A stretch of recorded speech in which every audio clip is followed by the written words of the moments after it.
안녕하세요. 코인 알려주는 남자입니다. 비트코인 가격은 일부 조정을 거치면서 55K 중후반대에 위치하고 있습니다. 잠자는 사이에 코인 시장에 굉장히 많은 변수들이 발생을 했습니다. 그 부분이 미칠 영향에 대해서 집중적으로 다뤄보고, 오늘은 전체적으로 코인 시장의 방향성에 있어서 봐야 되는 단 하나의 지표 집중적으로 이야기해 보도록 하겠습니다. 밤 사이에 비트코인 가격의 조정이 있었던 건 원인은 결론부터 말씀을 드리면 나스닥과 러셀 지수가 하락을 한 부분입니다. 비트코인의 변동성은 최근에 거시경제 상황이 흔들리면서 같이 큰 폭의 하락이 있었고, 뒤에는 미국 주식에 연동이 돼서 움직이는 모습을 보이고 있고요. 어제 같은 경우 나스닥과 러셀 지수가 좋지 못한 모습을 보이면서 같이 비트코인이 흐른 걸 확인을 할 수 있습니다. 비트코인 같은 경우는 어제만 하더라도 57K를 도전을 했었고, 그 부분에 강력한 숏 포지션이 구축이 되고 있었는데 힘있게 올라가서 57.5K까지 갔다가 그 뒤에 숏 포지션이 다시 결집을 하면서 힘을 잃고 56K, 55K 초반대까지 빠졌다가 현재는 55K 중후반대에 위치하고 있는 걸 확인을 할 수 있습니다. 그만큼 단기적으로는 57K를 뚫고 가는 걸 불편하게 보고 있는 세력들이 존재한다라는 걸 확인을 할 수 있고요. 실제로 70K에서 굉장히 숏 포지션을 많이 구축했던 고래들의 지표를 봤을 때 이 57K 라인에서도 숏 포지션을 구축을 하고 있기 때문에 단기적으로는 하락을 보고 있는 고래와 세력들이 존재하고 있다, 것들을 확인할 수 있습니다. 70K 있었을 때 역대급 숏 포지션은 아니었고요.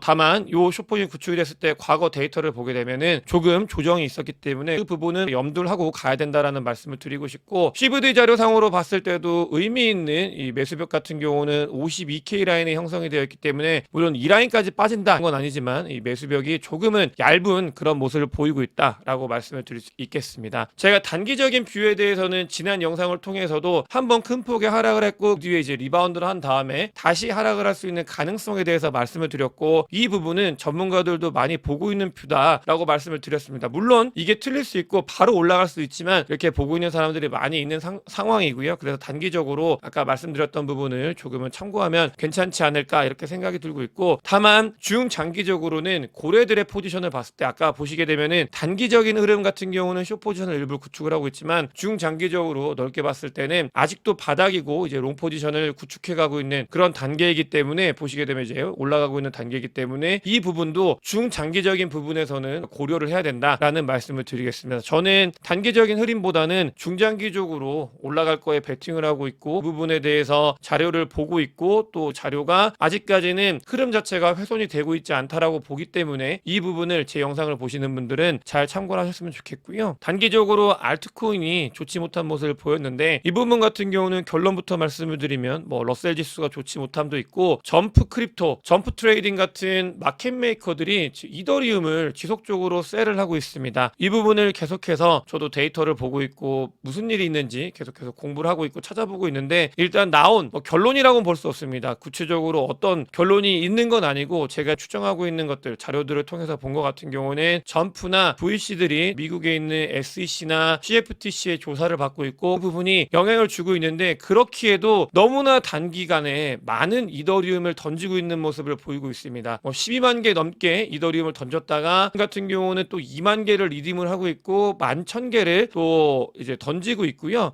이더리움 자체를 너무나 빠르게 많이 던지고 있기 때문에 이 부분이 뒤에서 무슨 일이 일어나고 있는지에 대한 정확한 것들은 더 살펴봐야 될 것 같지만, 뭔가 이슈가 있기 때문에 이더리움을 이렇게 던지고 있다라고 보고 있습니다. 이 부분이 이더리움에 영향을 좀 주고 있고, 이 이더리움에 영향을 주는 건 궁극적으로 알트코인에 좋지 못한 퍼포먼스를 보이는데 영향을 주고 있기 때문에 이게 전체적으로 하나로 묶여 있다, 그렇게 보시면 되겠고, 알트코인 그 다음에 이더리움이 좋지 못한 퍼포먼스를 보이는 건 여러 가지 변수가 있겠지만 뒤에는 단기적으로 움직임들이 영향을 주고 있다, 이렇게 보시면 되겠습니다. 거시경제 상황에서 가장 큰 영향을 줬었던 일본은행의 금리 인상 같은 경우는 그 뒤에 미국도 그렇고 한국, 일본 전부 다 터져나가면서 정말 큰 일을 만들어냈었는데, 그 뒤에 일본은행 부총재, 그다음에 이분이 그러니까 금리 인상을 하신 분이죠. 이분 같은 경우도 너무나 놀란 나머지 그 뒤에 바로 이제 긴급 회동을 했는데, 그러니까 시장 불안정한 상황에서는 더 이상 이상의 금리 인상을 하지 않을 거고, 그 상황에서는 금융 완화를 계속 확실하게 할 거다 이야기를 시장에 전달을 하면서 조금 달래고 있는, 실질적으로는 패배했다라고까지는 아니겠지만 좀 미안하다 제스처를 취하고 있습니다. 뒤에 이것보다 더 중요한 게 일본은행 부총재와 옐런 재무부 장관 사이에서 무언가 협약이 맺어졌습니다. 일본과 미국은 통화 정책에 있어서 굉장히 긴밀하게 협조를 하고 있는 상황이고, 통화 수합, 그러니까 달러 통화 수합이 엔 달러 통화 수합이 확정이 되면서 뭔가 또 기저에서 자기들끼리 쌈 싸먹는 일이 발생을 하고 있다. 그런 것들을 뉴스 기사나 나오는 데이터를 통해서 확인을 할 수 있지만 어떤 의도를 가지고 하고 있는지는 실질적으로 발생을 했을 때 결과론적으로 볼 수 있기 때문에 좀 더 봐야 되겠지만, 현재 상황에서는 일본은행 부총재는 본인이 금리 인상을 했을 때 이 시장의 충격 부분들에 대해서 굉장히 놀란 상태고 시장에 미안하다는 제스처를 취했고요. 그러면서 동시에 미국과의 통화 정책의 공조가 더 강화되어 있다, 그런 것들을 볼 수 있는 상황입니다. 미국과의 통화 정책이 강화되고 부분들이 중요한 이유는 중장기적으로 봐야 되는 단 하나, 유동성의 흐름을 봐야 되기 때문인데, 페드 같은 경우는 금리 인하를 해야 된다라는 압박을 계속해서 받고 있습니다. 샴 룰을 만드신 분들 같은 경우도 연준은 긴급 금리 인하를 할 필요는 없지만 일단 50bp 금리 인하를 해야 된다, 9월 달에 이야기를 하고 있고, 더 이상 경기 침체가 오기 전에 금리 인하를 해야 된다고 굉장히 매파적인 발언을 했던 분들도 비둘기적으로 돌아서면서 금리 인하에 대해서 지속적으로 강하게 어필을 하고 있는 상황입니다. 이 부분을 계속해서 이야기하고 있는 이유는 크게는 두 가지입니다. 첫 번째 같은 경우는 이제 선제적으로 금리를 인하해서 경기 침체가 빠지기 전에 경기를 살려야 된다 부분들이 있고, 두 번째 같은 경우는 경기 침체가 됐을 때는 금리 인하는 타이밍에 진입을 하는 게 아니라 금리 인하를 지속적으로 한 뒤에 시장이 완전히 붕괴가 되고, 경기 침체가 왔기 때문에 붕괴가 되고 금리 인하가 맥스로 됐을 때 시장을 진입을 하라는 속설이 있을 만큼 장이 좋아지지 않기 때문에 시장에서 이 시장을 바라보고 있는 중요한 정책 결정을 조언을 하는 사람들이 연준에, 그렇기 때문에 이 경기 침체가 오기 전에 연착륙을 해야 되기 때문에 금리 인하를 해야 된다라고 아주 강조해서 이야기를 하고 있습니다. 경기 침체가 아직 오지 않았다라는 지표들도 많이 있기 때문에 금리 인하를 하게 되면은 잘 막을 수 있다. 그러면서 금리 인하 동시에 유동성이 이 거시경제 그리고 주식시장, 코인시장에 미칠 영향이 즉각 나타날 수 있는 효과를 보일 수 있기 때문에 이 부분을 촉각을 곤두세워서 봐야 되겠습니다. 다시 한번 정리하면, 경기 침체가 온 뒤에 금리 인하를 하게 되면 시장이 붕괴가 되기 때문에 고통이 더 큽니다. 하지만 경기 침체가 오지 않은 상태에서 선제적으로 금리 인하를 한다고 하면 물론 전에 아팠지만, 그러면은 금리 인하를 하면서 동시에 유동성이 풀리고 시장이 좋아질 가능성이 있다. 그 부분들을 염두를 해야 되겠습니다. 아스에스 같은 경우도 일본 은행과 옐런 재무부 장관이 뭔가 협의를 했기 때문에 이 부분 때문에 자기는 이제 바이더 딥을 하겠다, 비트코인이나 코인 시장에 긍정적으로 작용을 할 거고 머니 프린팅이 시작이 될 거고, 본인이 이제 엄청나게 긴 에세이를 작성을 했습니다. 그러면서 그 안에 중요한 내용들은 엔캐리 트레이드 그런 것도 있지만, 결국은 궁극적으로는 해리스가 똑같은 실수를 반복하지 않는다. 뭐냐면 정권이 바뀌게 이 시장에서 주식시장이 붕괴가 되고 시장이 좋지 않으면 정권이 바뀔 수 있는 가능성이 있기 때문에 해리스는 정권을 유지하기 위해서 분명히 안정책을 필 거고, 그러면서 머니 프린팅이 시작이 될 거다, 이렇게 이야기를 하고 있습니다. 이렇게 강하게 이야기를 하는 이유는 정치적으로 해리스 대선 후보가 트럼프를 넘으면서 계속해서 좋은 퍼포먼스를 보이고 있습니다. 당선율이 쭉쭉 올라가고 있고, 폴리마켓에서 베팅하는 곳에서도 해리스와 트럼프는 당선 확률이 반반으로 전환이 됐습니다. 그만큼 미국에서 굉장히 돌풍을 일으키고 있고, 강한 자신감이 정책적으로 이 상황에서 미국 경제를 다시 살리고 끌어올리기만 하면 좋은 모습을 보일 수 있기 때문에 그렇게 할 거다, 이렇게 이야기를 하고 있고요. 아까 말씀드렸던 단기적인 흐름 같은 경우는 조정에 대해서도 생각을 해야 되겠지만, 제가 중장기적으로 좋은 모습에 대해서 계속 말씀을 드리는 이유가 있습니다. 단기적으로 시장이 아플 때는 분명히 아픕니다. 이 단기적으로 숏을 볼 때 숏을 보는 사람들이 일부 승리를 하는 경우가 있습니다. 하지만 중장기적으로 봤을 때 뒤에는 늘 상승이 있었다. 변함없이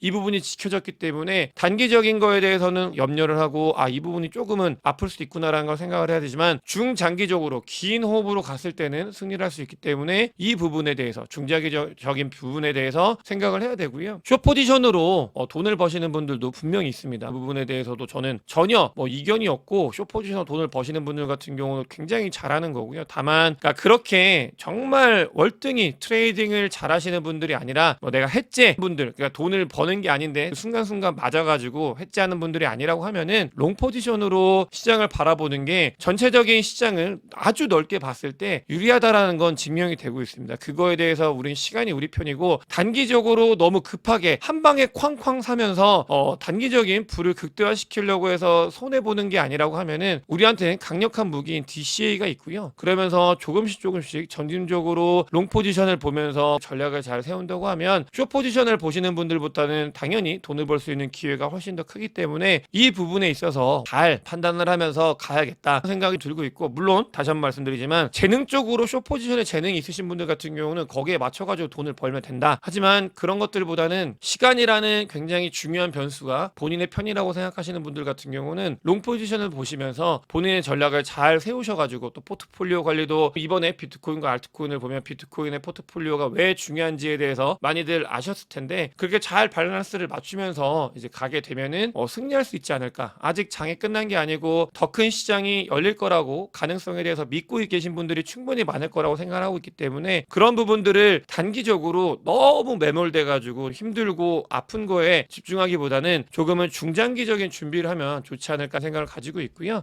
미국의 M2 통화량이 워낙 많이 증가를 하고 있기 때문에 미국의 하우징 마켓이 붕괴될 거다 이야기가 들리고 있는데, 절대 M2 통화량 대비 미국의 하우징 마켓은 버블이 아니다라는 자료를 가지고 왔습니다. 2008년도, 2009년도에 그런 서브프라임 모기지가 터지기까지는 훨씬 더 많이 주택시장 가격이 올라가야 된다. 그만큼 주택시장은 M2 통화량의 일부를 그냥 흡수하고 있는 것 뿐이다. 그런 것들을 지표로 확인을 할 수 있고요. 코인 시장에 중요한 판결이 났습니다. 4년 동안 이어졌던 리플이 드디어 최종 판결이 났는데, 일단 기본적으로 이 부분에 대해서는 해석을 정말 잘해야 됩니다. 개인들이 거래소에서 이제 2차 판매가 되고 거래하는 것들은 증권이 아니다라는 거에 대해서 최종 판결이 났고요. 하지만 이제 기관 판매한 부분에 있어서 그거에 있어가지고 법원이랑 법적 다툼을 한 건데, 이 부분이 보시게 되면은 SEC에서는 거의 2조가 넘는 과징금을 부과해야 된다 이렇게 이야기를 했었는데, 그거의 16분의 1밖에 안 되는 금액으로 이제 판결이 났습니다. 법원에서는 이거는 SEC가 너무 과하다 식으로 해가지고 16분의 1밖에 안 되는 금액으로 과징금을 지불 명령한 것으로 알려졌고, 리플과 알트코인을 바라보고 있는 세력들 같은 경우는 이것들이 결국은 알트코인이 SEC에 이겼다, 그러니까 알트코인이 증권이 아닐 수 있는 가능성이 확실히 열린 부분이다 라고 이야기를 하고 있고, 그 부분은 당연히 맞기 때문에 알트코인에 조금은 좋은, 숨통이 튀는, 워낙 알트코인 시장이 좋지 않기 때문에 숨통이 튀는 판결이었고, 리플 같은 경우는 보시게 되면은 이미 이 소식이 비공개 회동이 있을 거다 이야기들이 막 있으면서 이 판결이 조만간 나올 거다라는 게